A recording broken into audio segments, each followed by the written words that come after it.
Buenos días, comunidad Bignauta. Les saluda Thais Aguilar este lunes 18 de octubre del 2021.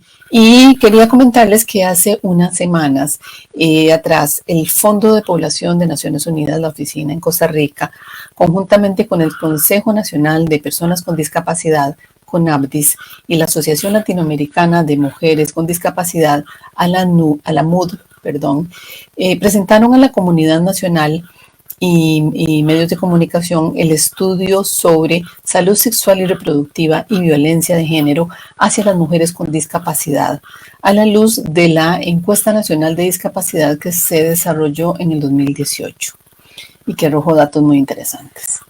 El estudio de la UFPA, de CONAPDIS y de ALAMUD indagó de ciertos temas relacionados con la salud sexual y reproductiva de las mujeres con discapacidad, así como el acceso a la información sobre estos temas, el acceso que ellas tienen, el acceso a los servicios de salud, a la realización, por ejemplo, de exámenes ginecológicos y a la frecuencia con la que los hacen, se hacen esos exámenes, cómo es su vida sexual, en fin, fue una indagación muy amplia. Y el estudio reveló que, contrariamente a la creencia extendida que hay social de que las mujeres con discapacidad son asexuadas, pues por el contrario son mujeres muy activas en general, en una alta proporción, activas sexualmente, pero que no tienen acceso, no tienen facilidad de acceso a la información y presentan importantes barreras también a la hora de acceder a los servicios de salud y ni hablar de todo lo que es la posibilidad de movilidad en sus comunidades, en sus ciudades, en sus municipios. Tampoco tienen acceso a consejería, lo cual representa una seria limitación para su calidad de vida. Y además también se encontraron muchos frecuentes maltratos. De eso vamos a hablar ahora con las invitadas. Paula Antesana, que es la representante auxiliar de la Oficina del Fondo de Población de Naciones Unidas, y a Mariana Camacho, que es una de las consultoras que participó en este estudio presentado recientemente y que también labora en CONAPDIS. Así que bienvenidas a ambas. Espero que se encuentren muy bien. Muchas gracias, Thais. Un saludo para la audiencia y un saludo para usted. Gracias. Bueno, bienvenidas. Entonces, quiero comenzar de una vez, ¿verdad? Porque sí me interesaría que compartan con la audiencia los hallazgos más relevantes. Ya los nombré muy por encima, pero los hallazgos más relevantes encontrados en este estudio de salud sexual y reproductiva. Y también que nos pongan en el contexto por qué este foco específico con la población de mujeres y población con discapacidad.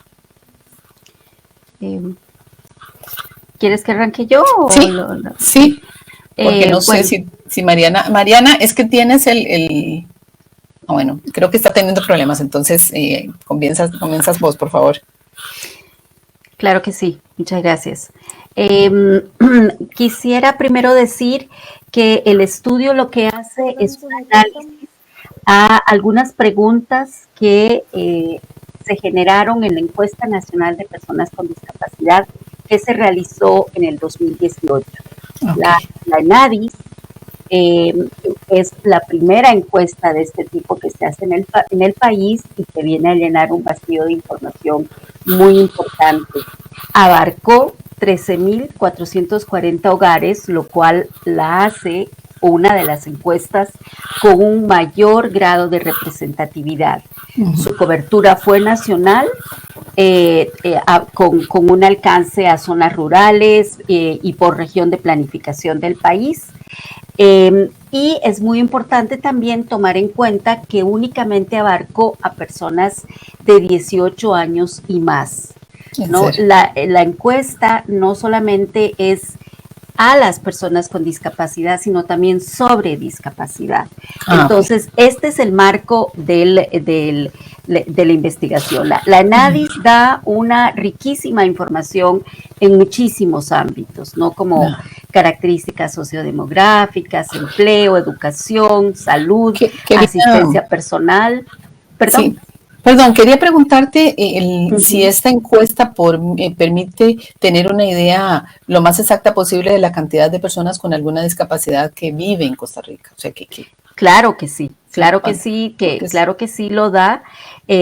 Nada más para terminar la idea sí. anterior, entre los dos capítulos o las preguntas específicas que analizamos en el estudio Ujú, fue salud sexual y violencia, ¿no? ok, Que fueron preguntas acotadas. O sea, allí hay también una limitación de la investigación en ujú, cuanto a que únicamente se analizó las preguntas que la ENADIS había presentado en esos dos temas. Entonces, la ENADIS nos reveló, en primer lugar, que el porcentaje de población total con discapacidad mayor de 18 años abarca el 18.24% de la población, ¿no? bien ahí. Que es un porcentaje realmente alto.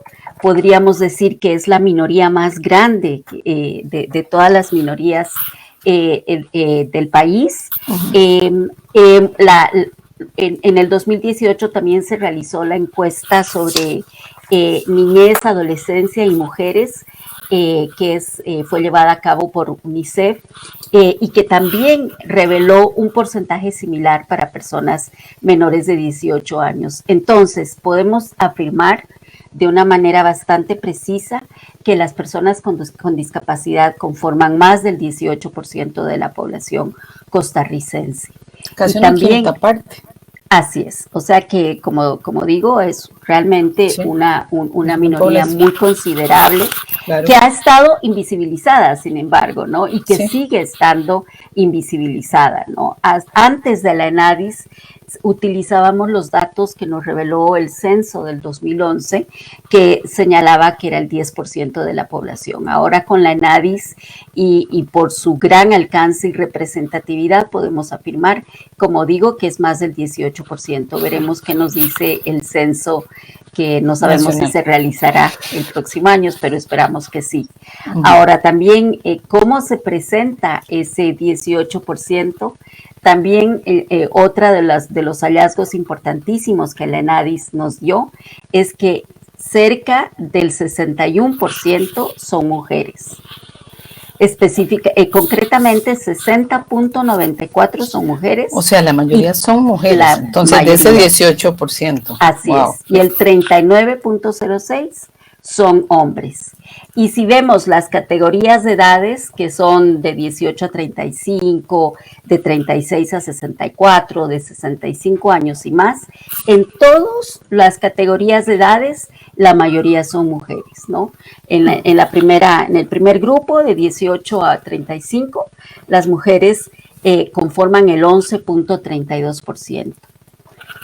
Frente al 6.7 que son los hombres. Ujú. El segundo grupo de edad, que son 36 a 64 años, que es la mitad de la población con discapacidad, está ubicada en esta edad, 36 a 64 años. Ahí el 29% son mujeres y el 20.7% son hombres. Y el último grupo, que son 65 años y más, Ujú. conforman el 32.3% de las personas con discapacidad. Y ahí vemos que las mujeres son cerca del 21% y los hombres cerca del 12%, ¿no? Y ahí tenemos entonces un vínculo muy importante también, que es otro de los hallazgos del ENADIS, que es el vínculo entre discapacidad y envejecimiento. Claro, sí, y muchas mujeres.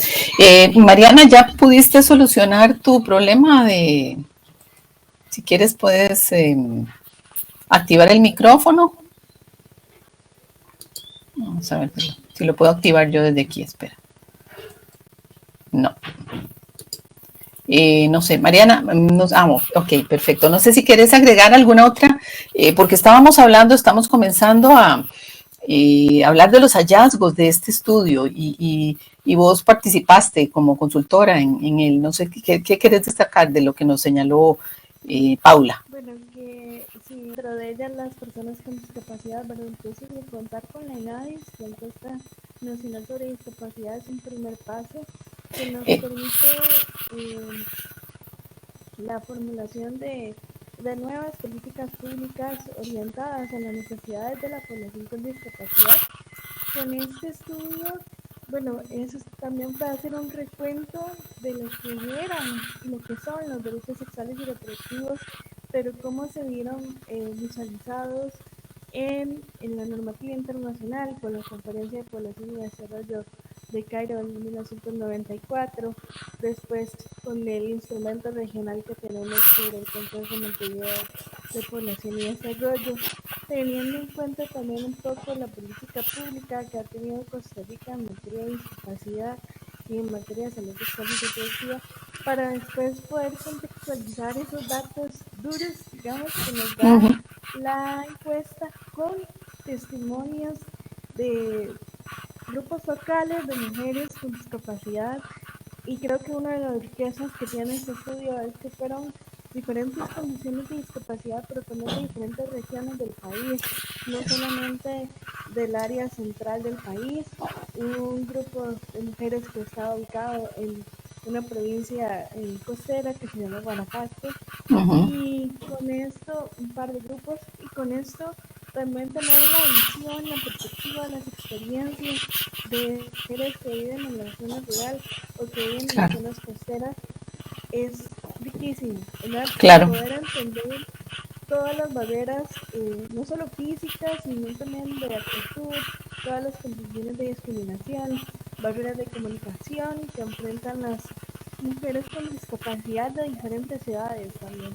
Claro, muy interesante, Mariana, esto que nos señalas y tal vez a partir de esto que nos estás contando y de ese contexto en el que nos has puesto tanto con Paula y vos, ¿qué diferencia? A mí me interesaría como destacar en el programa la diferencia de vivir una discapacidad, de ser mujer, porque ya la discapacidad de por sí da una condición de exclusión social todavía, lamentablemente, la de ser mujer también, entonces ahí estamos hablando de que mujer y con discapacidad tiene una doble discriminación, que es como lo llamamos en derechos humanos, y además viven en zonas rurales, ¿verdad? No es lo mismo tener esa condición y vivir en una zona urbana, tener trabajo, por ejemplo, algún tipo de trabajo, acceso a la educación o acceso a una movilidad relativa, porque lamentablemente no tenemos una buena movilidad en general en el país para personas con movilidad reducida.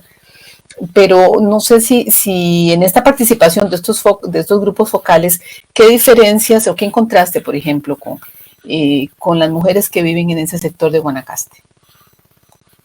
Bueno, una de las diferencias es el acceso a una educación de calidad, ¿verdad? El acceso a los servicios de salud es limitado en las zonas rurales, no porque no exista la infraestructura o los servicios en la zona, sino por aspectos como la movilidad, ¿verdad? Aspectos como la capacitación que pueden recibir los funcionarios de salud o los funcionarios en temas relacionados con discapacidad tiene que ser una constante, ¿verdad? Eso se da tanto en la zona rural como en la zona urbana, pero también influye mucho las perspectivas sociales que tenemos sobre la Claro. sexualidad. Lo que te decía, el tema de la sexualidad sigue siendo un tabú en nuestra sociedad, ¿verdad? Entonces, cuando una mujer con discapacidad, y ojalá sea una mujer joven, busca tener un noviazgo, ¿verdad? O busca tener una relación de pareja, un matrimonio, O un encuentro muchas sexual. veces es cuestionada. Exacto, o un encuentro sexual muchas veces es A cuestionada, ver, se nos ha autocuestiona. quedado... Bueno, les indicaba que muchas veces es cuestionada por su misma familia, ay, sí. ¿verdad? O por sus redes de apoyo y también por los funcionarios que los atienden en algunos casos en los centros de salud, porque no se conoce esa, a ver, hay que romper con una, perdón, es que Ah, se va creo que no aguanta la cámara. Entonces, hay muchas preconcepciones sobre la discapacidad que tenemos desde hace mucho. Tenemos que ir rompiendo, ¿verdad? Porque consideramos que todavía las personas con discapacidad son niños, ¿verdad? Y que por tanto deben ser protegidos a pesar de su edad cronológica.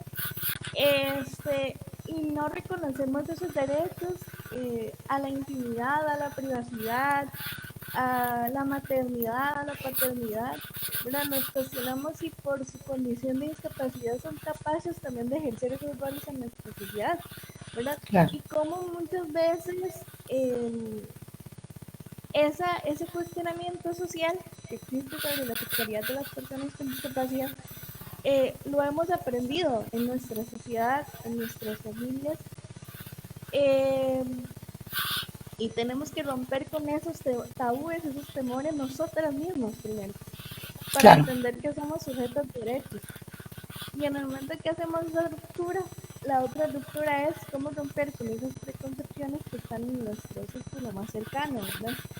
Para identificar también situaciones de violencia, situaciones de abuso o situaciones de discriminación que vivimos en el entorno más cercano. Entonces, esos son los temas que apenas está empezando el debate. Creo que el estudio da para debatir, para posicionar cómo estamos viendo la sexualidad en nuestra sociedad y cómo estamos visualizando a las personas con discapacidad en nuestra sociedad. Claro, bueno, precisamente por eso fue que las invité hoy a que habláramos de eso a través del programa.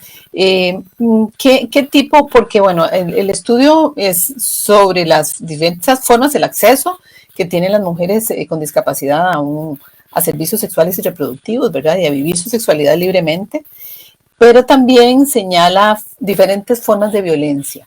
¿Qué se encontraron? ¿Qué es lo que más han encontrado en este estudio sobre las formas de violencia que sufren las mujeres con discapacidad? Mariana. Perdón, Paula, no sé si quieres... Contá vos.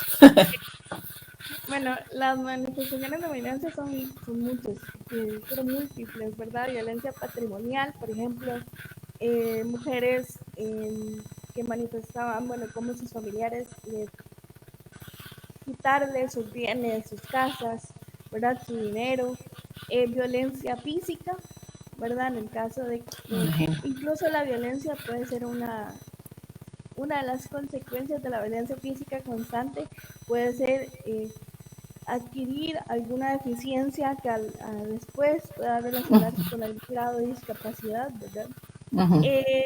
También violencia estructural, de cómo se manifiesta la discriminación, los tratos de las mujeres con discapacidad en los diferentes servicios, o sea, el conocimiento que tenemos sobre la información que puede brindar el Estado para proteger a las mujeres con discapacidad en situaciones de violencia o a personas con discapacidad en general.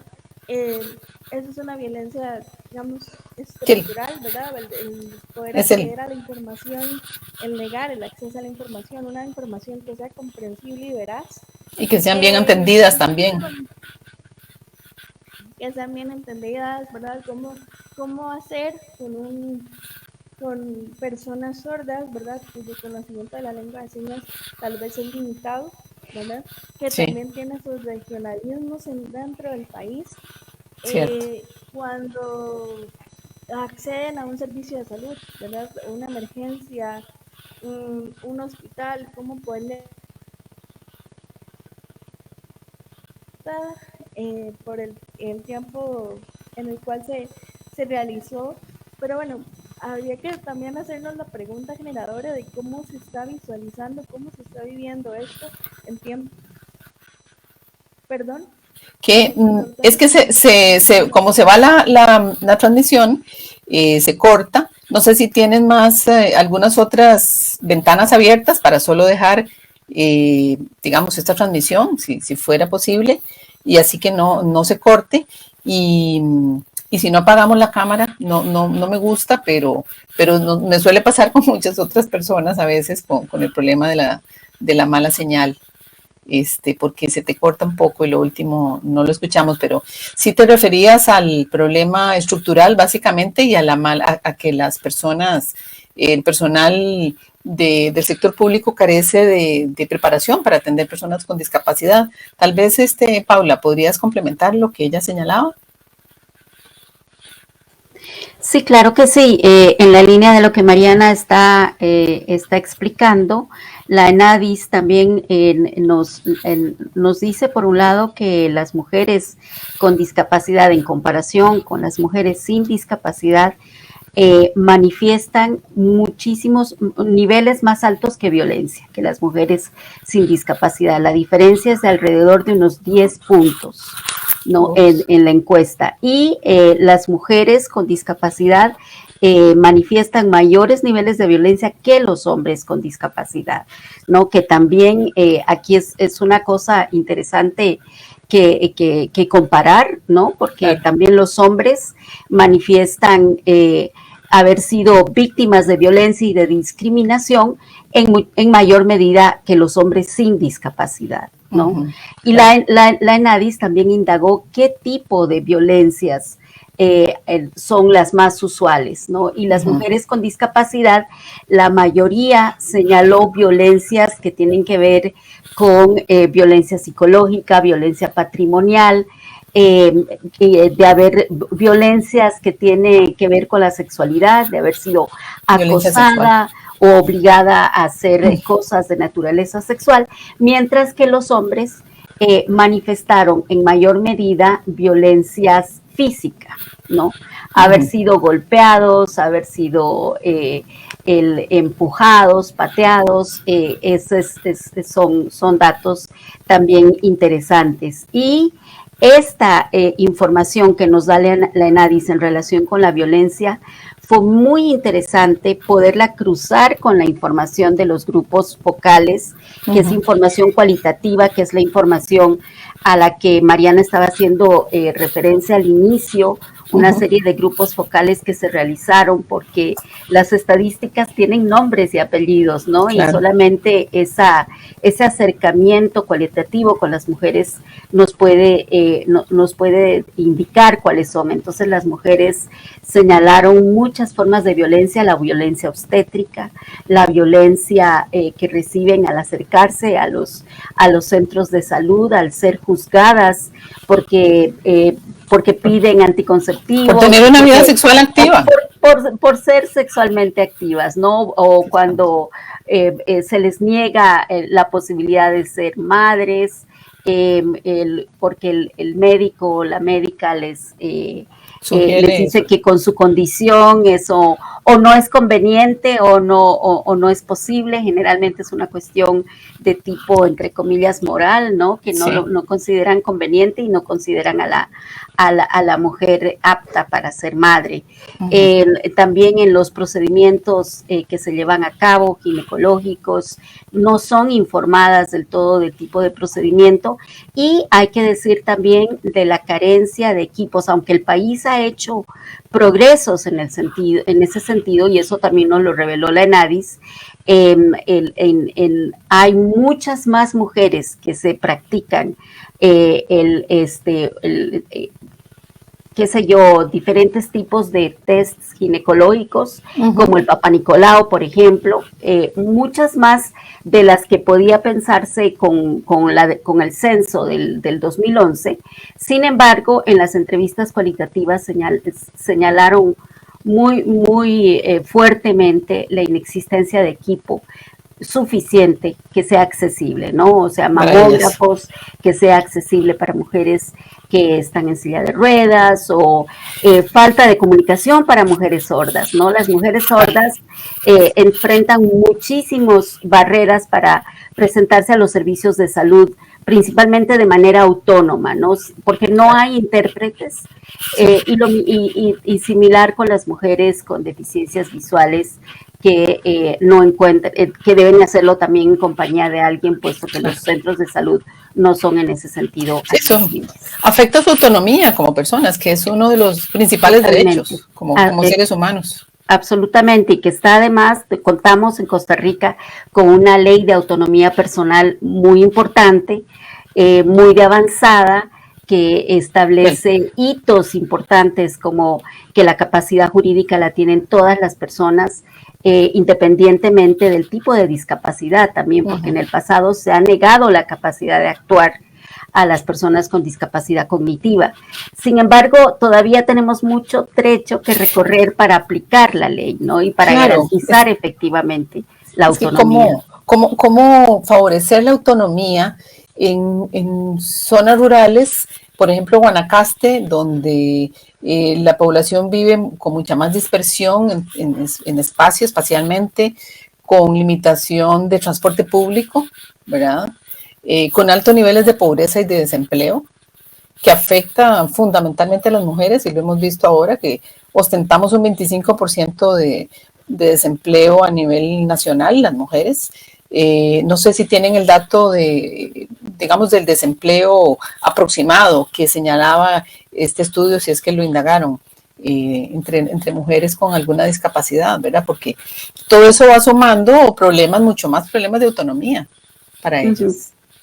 Pues más del 60% de las personas con discapacidad de la muestra del ENADIS están en los quintiles más bajos, ¿no? O sea, más pobres. Totalmente, ¿no? Entonces, y eso entonces conlleva una serie de consecuencias, ¿no? Como un desempleo altísimo, que creo que ronda por ahí del 60% en el caso de las personas con discapacidad, es un porcentaje realmente preocupante, ¿no? Es altísimo. Sí, estamos hablando de la quinta parte de la población costarricense. Así es, y luego acceso a todos los otros servicios que una se pueda imaginar, ¿verdad? Porque desde educación hasta salud. Exacto, nuevamente la ENADIS nos plantea lo que ya en teoría sabemos, ¿no? Hay un círculo vicioso entre pobreza y discapacidad. A mayor pobreza, mayor discapacidad desde la perspectiva de la Convención sobre los Derechos de las Personas con Discapacidad, que establece que la discapacidad tiene que ver con el entorno. No es una cuestión inherente de la persona, sino que tiene que ver con esa interacción con el entorno que establece esa desigualdad entre personas con discapacidad y sin discapacidad. Al ser entonces un elemento muy dinámico que depende del ambiente habilitador o no, encontramos entonces que a mayor pobreza, menos ambiente habilitador, menos posibilidades en el entorno de poder desarrollarse en todo nivel y por lo tanto hay mayor discapacidad. Claro. Y viceversa, ¿no? Sí. Entonces eso también se está dando en el país y la ENADIS lo ha demostrado de manera muy gráfica. Entonces eso debe generar una gran frustración entre estas mujeres. Me da mucha pena pensar porque si una ya se siente frustrada por una falta de acceso al trabajo y a condiciones mínimas, la discapacidad pues aumenta todavía más esa condición. Mariana y Paula, esto es el panorama, ¿verdad? Esto es un diagnóstico. Hay un problema evidente de falta de capacitación desde el sector público para atender de una manera respetuosa y digna a las mujeres con discapacidad. ¿Qué acciones proponen? ¿Verdad? Porque aquí estamos hablando de las características. Me imagino que también ustedes habrán trabajado en qué podemos hacer como país para cumplir la ley y para generar avances y mejorar la situación de la población con discapacidad.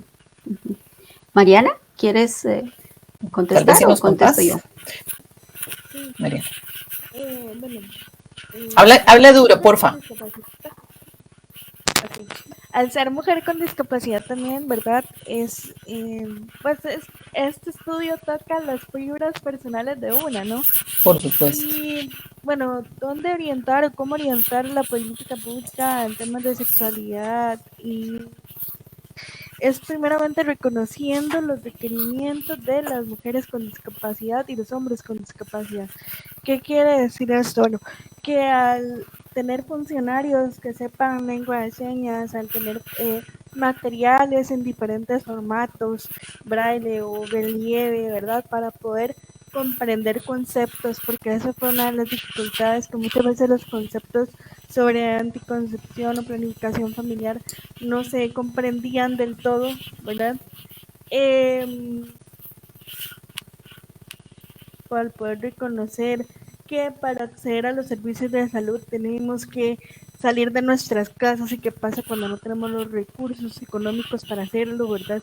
Claro. Poder tener ese panorama de la vivencia de esas mujeres y de muchas mujeres que en el estudio no están, pero que viven en nuestro país bajo esas condiciones, es importante, ¿verdad? Tener en cuenta la interseccionalidad en la política pública es muy importante.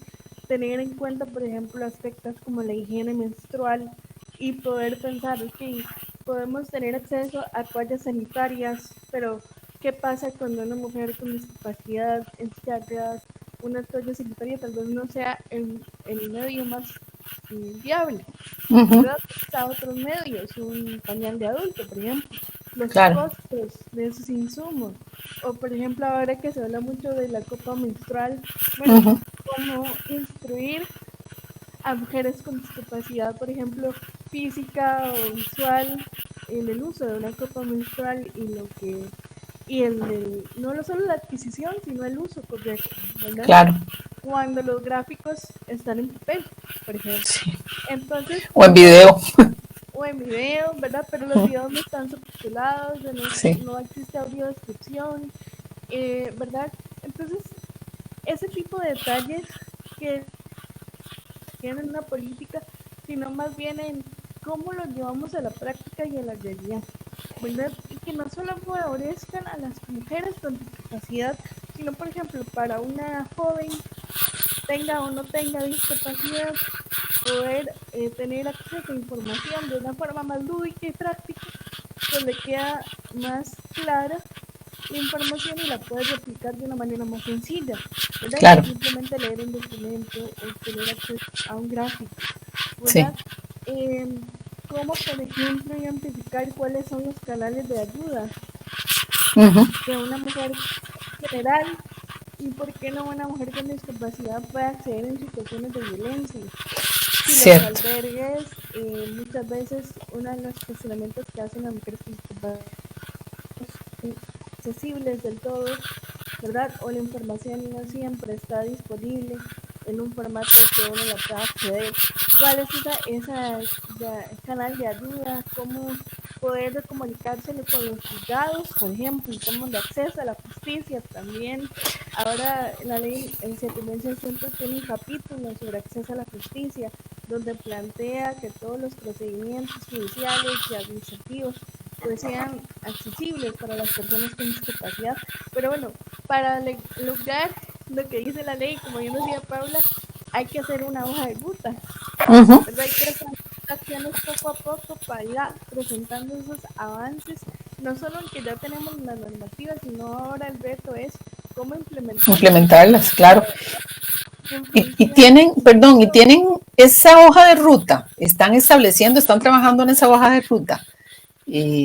Tanto Paula como Mariana. Bueno, yo creo que la ENADIS da bastantes insumos.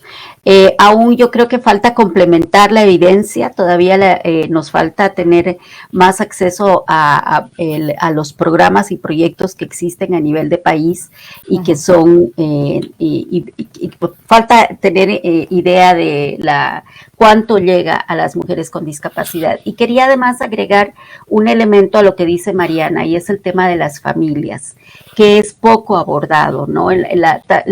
Los grupos focales particularmente dijeron de manera muy, muy contundente que muchas veces son las familias las que inciden en una mayor o en una menor autonomía. Y realmente en el país hay una brecha muy grande de apoyo estatal, entonces mucho del apoyo, de los apoyos que se requieren para salir adelante sale de parte de las familias. Entonces hay que trabajar con las familias, hay que trabajar con ellas para asegurar que las personas con discapacidad son vistas como personas por derecho propio, ¿no? Con pleno acceso a recursos y oportunidades, no como niños y niñas para toda la vida, ¿no? Sí, Independientemente de la condición cognitiva, no se puede tener la visión que muchas veces prevalece de claro. infantilizar a las personas con discapacidad. Entonces es urgente el trabajo con familias. Así que esa hoja de ruta tiene necesariamente que ser un abordaje integral, interinstitucional, que incluya de manera predominante a las mismas personas con discapacidad, que sean dueñas de su Claro. propia voz, pero que a la vez también incluya y dé un aporte a las familias. No para culpar a las familias necesariamente, siento que las No, familias también caen en este círculo vicioso sí, y no es ni culpabilizar ni victimizar, es más bien brindar los apoyos que las claro. familias Es, requieren, que el es- Estado debe proveer es para cambiar, garantizar los derechos. cambiar esa condición cultural, ¿verdad? Es comenzar a cambiar esa idea que precisamente ustedes señalan, ¿verdad? De ver a las personas con discapacidad como infantiles, como sin derecho a una autonomía, eso es muy importante. O sea, tenemos un avance con una ley como la 7600, que es importante y que más o menos, o sea, lo más evidente que una puede ver como ciudadana es la incorporación de subtítulos y de lenguaje de señas en emisiones, sobre todo de video y de transmisiones en televisión y en programas en general, pero eso es solo una parte ínfima, ¿verdad? Porque si una se pone a pensar cómo hace una mujer que esté sufriendo violencia física o violencia sexual, que tenga una discapacidad, que viva en un pueblito de Nicoya, Santa Cruz, Nandayure, uno de estos, para trasladarse, para poner una denuncia, para darle seguimiento, o sea, debe generar una gran frustración. Entonces, Tampoco la que vive en Pavas tiene acceso, además, ¿no? sí, O sí, o sea, sea, sí tiene que ver la sí, parte geográfica. Es muy claro, importante lo que vos mencionás, pero sí hay que poner énfasis en que es vital remover los obstáculos sí, que impiden el acceso a los servicios, tanto de uh-huh, salud sexual y reproductiva, incluyendo la educación integral para la sexualidad, que muchas veces no llega a sí, las personas con discapacidad, y también los servicios de prevención y atención a mujeres víctimas de violencia, como bien uh-huh, decía Mariana. claro, y además que tengan la sensibilidad y la capacidad para atender a estas personas, ¿verdad? Pero bueno, ¿qué otras acciones, Mariana, están haciendo ustedes desde CONABDIS? Si a mí me gustaría saber eh, qué han tomado de esa hoja de ruta para implementar y comenzar a cambiar esta situación. Bueno, el CONADIS es una de las instituciones que forma parte del grupo Ponte más cerca el interinstitucional. micrófono, por favor. Ahí, Sí, más cerca todavía de hablar más duro, porfa. ok. El CONADIS es una de las instituciones que forma parte de del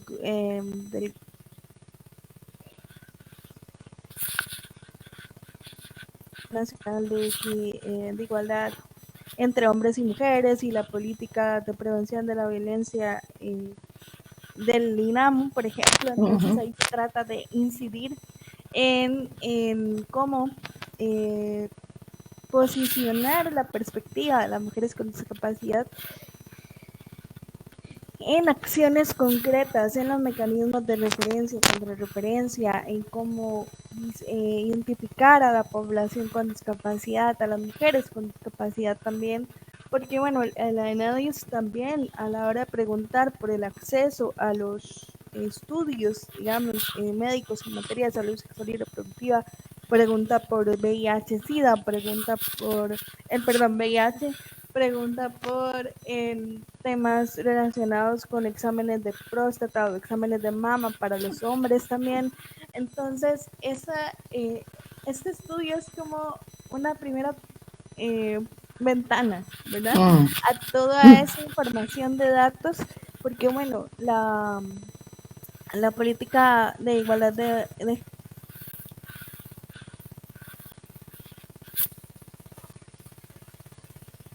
perspectiva de las mujeres y los hombres en general, bueno, cuando hablamos de nuevas masculinidades, cómo incluimos a los hombres con discapacidad dentro de esa perspectiva, las nuevas masculinidades, ¿verdad?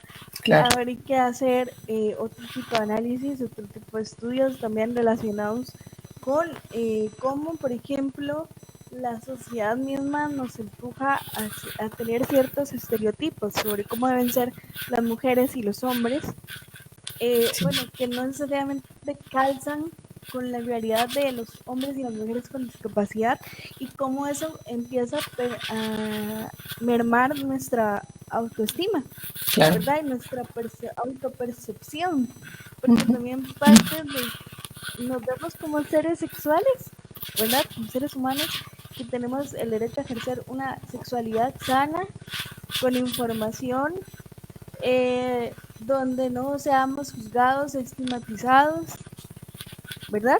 O no, ¿verdad? Sobre todo por el ejercicio de la maternidad o la paternidad. ¿Cómo hacemos para que nuestra sociedad respete la toma de decisiones de Claro. un padre con discapacidad de la misma forma que lo hace con un padre o una madre que no tiene discapacidad? Porque ningún padre, ninguna madre tienen los conocimientos exactos de lo que debe ser una Ser padre. maternidad, una paternidad, ¿verdad? Pero ¿por qué entonces en el caso de personas con discapacidad se cuestiona? Sí. ¿Verdad? Si ninguno de Sí. nosotros tiene Si todas comenzamos nuevas. ¿verdad? Entonces, Claro. ¿cómo hacer ese cuestionamiento a nosotros mismos? ¿Qué pasa si nosotros no tenemos ese conocimiento previo? Porque entonces le agregamos esa presión o ese cuestionamiento adicional a un sector de la población que requiere información para poder ejercer sus derechos de una manera más efectiva y proteger sus mismos derechos, ¿verdad? ¿Cómo hacer para que en términos de acceso a los servicios de salud y poder tener un control ginecológico o un control, un seguimiento para evitar un cáncer de mama, un cáncer de cervix o alguna otra infección de transmisión sexual que no se ha cuestionado y que más bien sea parte del sistema de salud, al igual Se ha que atendido de manera expedita y con todas las de ley, por decirlo así. exactamente, pero ¿cómo hacemos cuando las campañas, ¿verdad? Ahora Sí, que no estamos en incluyen eso. ¿verdad? No incluyen esa imagen de una mujer con discapacidad o un hombre con discapacidad. ¿Cómo hacemos entonces con los niños y niñas con discapacidad que no necesariamente conviven con otras personas con discapacidad para que tengan también un modelo a seguir, ¿verdad? Claro. Sí. Perdón, quería... ups, te quedaste congelada. Perdón, hay mucho trabajo que hacer, ¿verdad? Sí. Tanto de las organizaciones, en las comunidades, en las familias, en todos los niveles de atención en la salud y hacerlo a nivel nacional. Y para eso también necesitamos, como bien decía Paula, escuchar las voces de las personas con discapacidad que están interesadas en seguir abordando este tema.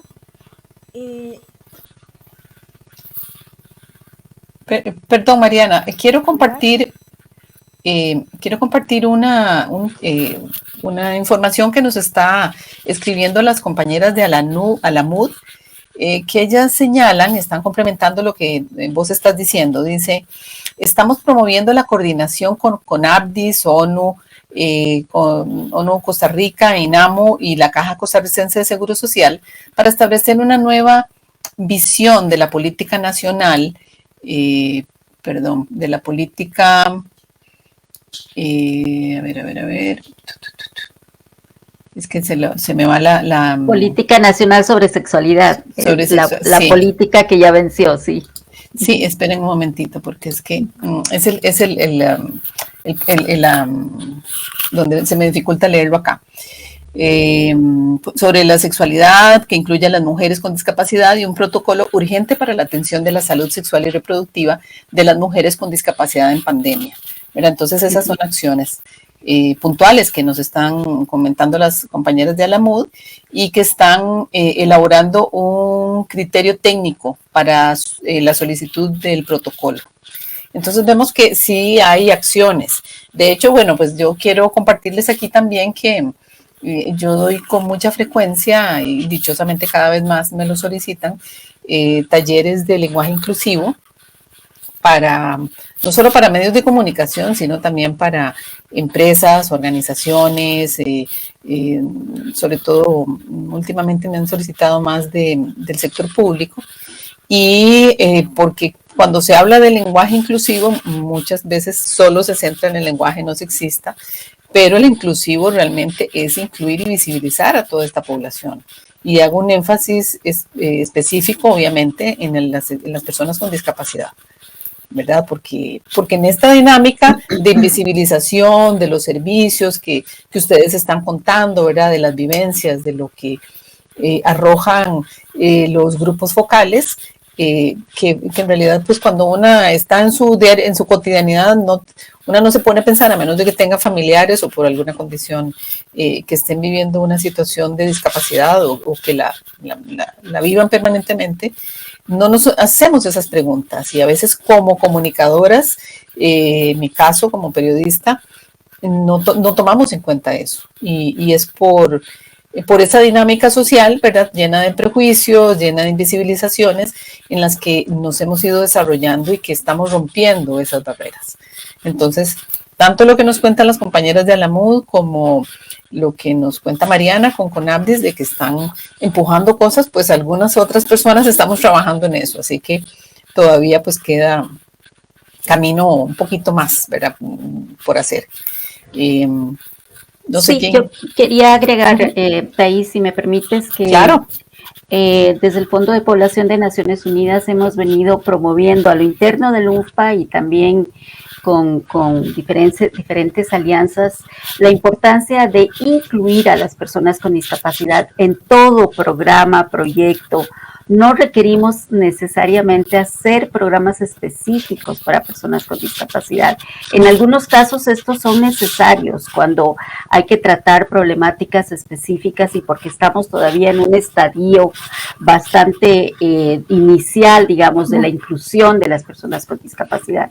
Pero de una manera paralela debemos trabajar en incluir a las personas con discapacidad en todos los ámbitos, ¿no? Claro. Y también quisiera resaltar que Naciones Unidas estamos en este momento desarrollando un scorecard, una hoja de ruta, un programa de acción muy específico para implementar la estrategia del secretario general para la inclusión de las personas con discapacidad en el quehacer de Naciones Unidas.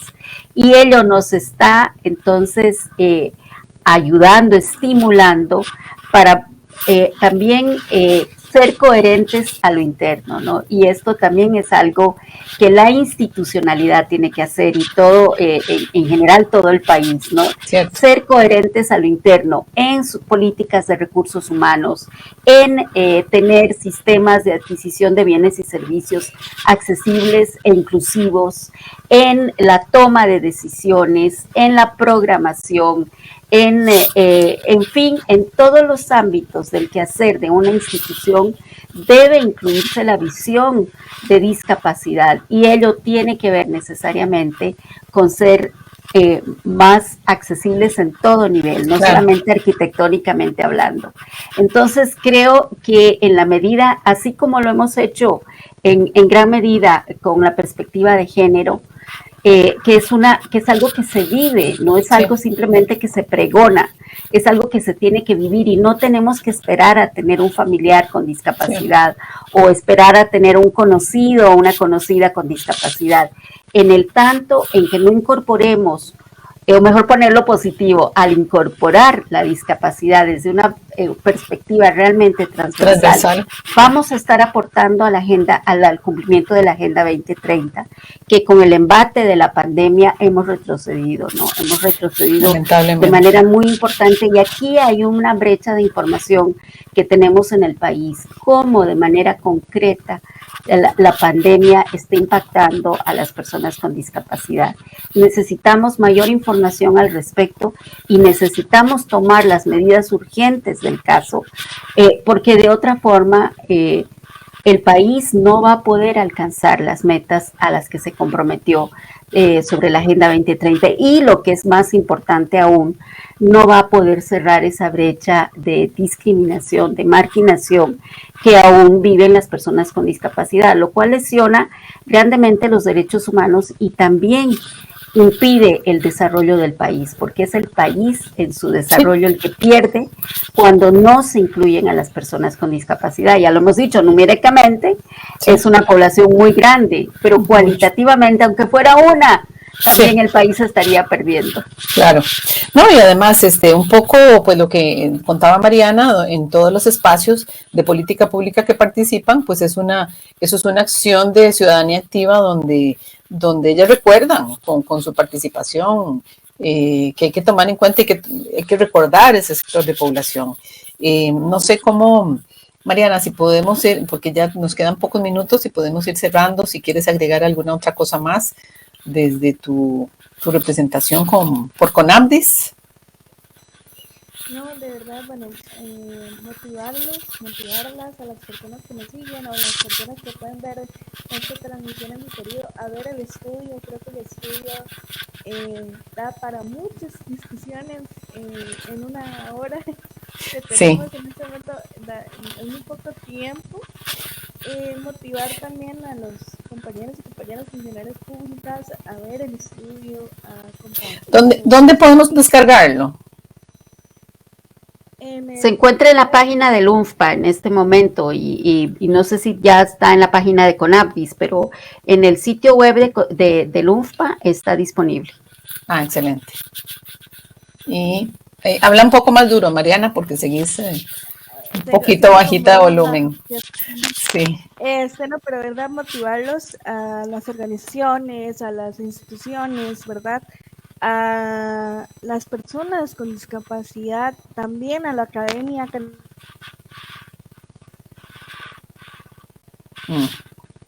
Identificar acciones que podemos hacer a futuro y, por supuesto, a las organizaciones de personas con discapacidad, de mujeres con discapacidad, que ojalá podamos seguirlos tomando en cuenta en estos espacios, porque son ellos y ellas, ¿no?, quienes